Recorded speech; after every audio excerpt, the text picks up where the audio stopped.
So speaking of happiness bias, data collection, and anecdotes, you have to. How's that for a transition?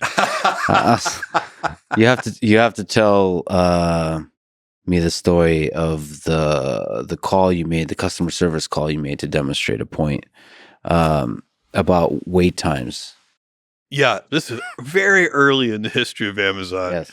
And we were going over a weekly business review and a set of documents. And I have a saying, which is when the data and the anecdotes disagree, the anecdotes are usually right.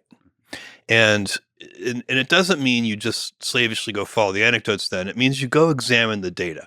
Because and it's usually not that the data is being miscollected. It's usually that you're not measuring the right thing.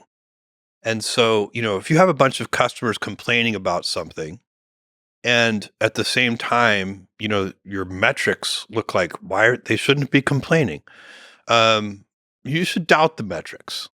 And an early example of this was we had metrics that showed that our customers were waiting, I think, less than, 60 seconds when they called a 1-800 number to get, phone customer service.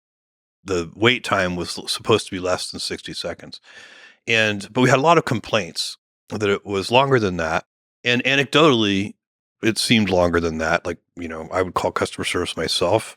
And so one day we're in a meeting or going through the WBR and the weekly business review, and we get to this metric in the deck.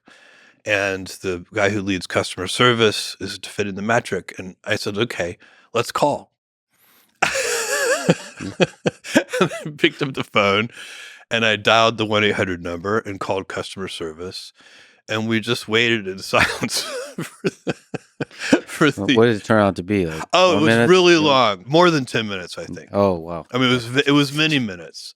And so, it dramatically made the point that something was wrong with the data collection. We weren't measuring the right thing. And that, set off a whole chain of events where we started measuring it right. And that's an example, by the way, of truth telling. Is like, that's an uncomfortable thing to do. Yeah. But you have to seek truth even when it's uncomfortable, and you have to get people's attention, and they have to buy into it, and they have to get energized around really fixing things.